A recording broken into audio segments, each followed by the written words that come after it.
All right, let's get, what do they say, cranking, or what have you. Hello everyone, this is Dwight Woods, the Jeet Kune Rebel, and welcome to the I Love Jeet Kune broadcast number 42. This is the one about Jeet Kune using no fixed way as way, right? As I researched and then did last week's show, and when I read some of the comments, actually one of them even before I did the show, right? Oh, you know what? I found out something. I was going to tell you guys about this later, but I found out literally 3 hours ago. I'll probably mention it again as we go, as we spend a few more minutes. If you guys, when you log in, if you can put in the comments where you're logging in from, and then just like say hello or something. Apparently, Facebook likes when that happens, and then they start to think that this broadcast is something that they should push out to more people. So if when you log in, you can just say hello and say where you're logging in from or what have you, I'd appreciate it. Anyhow, so that was something that I was going to talk about later on. So as I was saying, when I was doing the research for the show, and when I read the comments, it brought me back to the realization that there are so many ideas out there as to what Jeet Kune is and what how Jeet Kune training should be conducted, right? So in the title for today's program, that added adjective fixed, that comes from my training with Daniel Lee, the late Daniel Lee of Chinatown Junfan Institute and Jeet Kune Nucleus fame, right? And I found it an interesting addition because it did lend, for me, some clarification to the slogan of using no way as way and having no limitation as limitation, right? So the comments are not coming up on my camera here, but if you guys can go ahead and comment, I'll I'll look at everything after we finish up the show. But if you could go ahead and comment on your opinion on whether or not adding that adjective using no fixed way using no fixed way as way, whether or not that lends some clarification to the entire statement. So if you go ahead and comment about that. So it's like when you start out your Jeet Kune training, you can start it in a particular way, but if and when something that is an upgrade, let's call it, comes along, then you don't want to be so fixed in your approach. You don't want to be so fixed in your way that you cannot embrace it, because you would be violating some kind of Jeet Kune code or what have you. Because I think that whether it's fortunate or unfortunate, that code doesn't really exist in Jeet Kune, because you got a bunch of people out there doing all kinds of stuff and labeling it Jeet Kune when, as some of us know, they don't know what the heck it is that they're doing or what the heck it is that they're talking about, right? So last week's topic about Jeet Kune as a style, a system, what else did we call it? A science, a philosophy, an art, what have you. Like I said, before I did the show, there was a guy who commented, and he said that Jeet Kune was none of those things, that it was a means of self-expression. That's what he said, right? It was none of those things, a means of self-expression, right? Now, to his credit, he wasn't closed-minded about it. He just said that that was what his instructor had imparted to them, and his instructor was from the Larry Hartzell lineage, right? So I think that sometimes when we get into these, let's call it more esoteric versions, aspects of Jeet Kune, like self-expression and self-awareness and that kind of stuff, I think that that's when you can kind of lose sight of what the goal might be, right? And then you might go off on one of these tangents or something, right? So give me 1 second here. I gotta adjust the camera here for a second. All right. Okay. So where were we? So this whole self-expression thing. Let's talk about that, because what I said at the beginning of the show, right? Do people understand that if you're just saying what's on your mind, that is self-expression.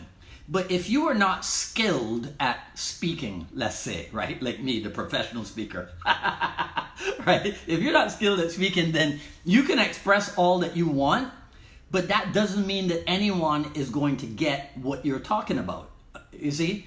So let's do some more Facebook interacting, right? So I want you to tell me, have you ever thought about what should precede self-expression? Okay, so I'm give you guys a couple of seconds. I'm still trying to see comments of what have you, but it doesn't matter because I'll go through it at the end and I'll look at everything that you said. But if anybody wants to type in now, what in your opinion should precede self-expression, and then we'll add that to the discussion, so to speak. All right, this is fun. So I'll tell you what I think should precede self-expression. Self-knowledge, right? That's my opinion. So now, what about ideas on how to develop this self-knowledge, this knowledge of self, right? Go ahead and comment on that also. Because I think that people have to realize just how much of an investment you have to put into, even if we keep this just to the physical realm, right?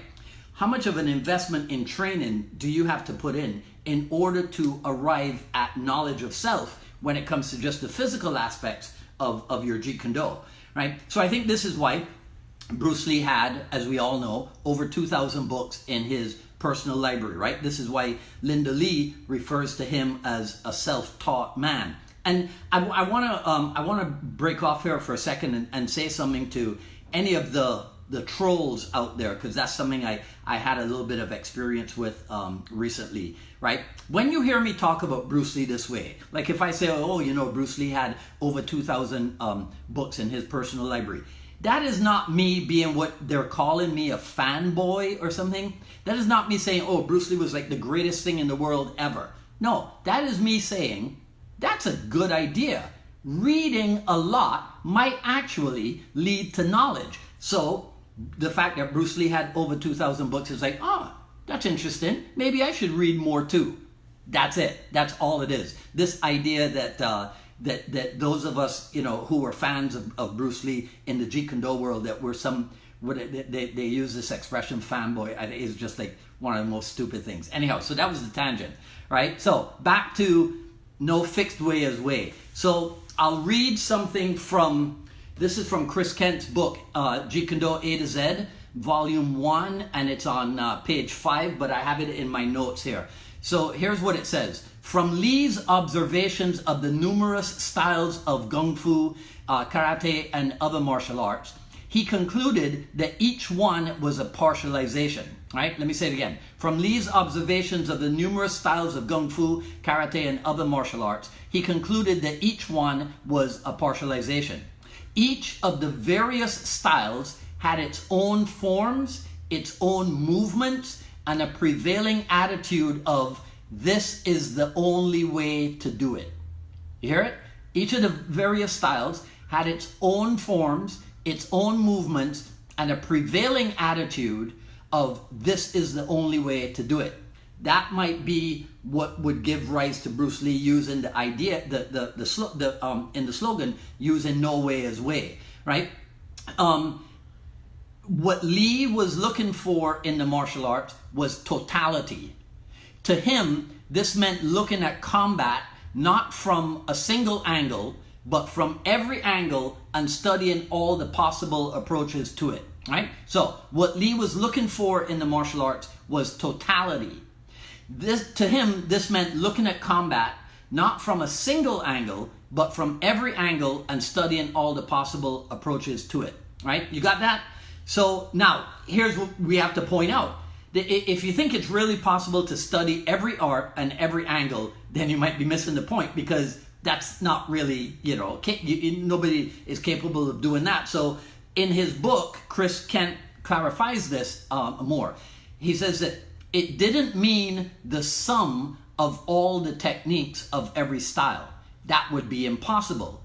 Rather, it was discovering the common threads that bind or connect all martial arts together and simplifying technique to make each and every approach to combat the most direct and effective. So I'm going to read that again for you because this is clarification. It didn't mean the sum of all the techniques of every style. That would be impossible. Rather, it was discovering the common threads that bind or connect all martial arts together and simplifying technique to make each and every approach to combat the most direct and effective.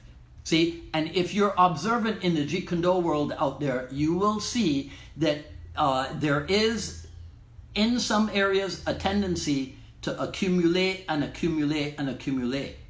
And people are not engaging necessarily in the daily hacking away of the unessentials, right? There's accumulation, but there's not necessarily absorption, right? And there certainly is not a whole lot of elimination, right? Okay, so one other reason, let's say, why you should not or cannot be fixed in one way is that Jeet Kune must continue to evolve.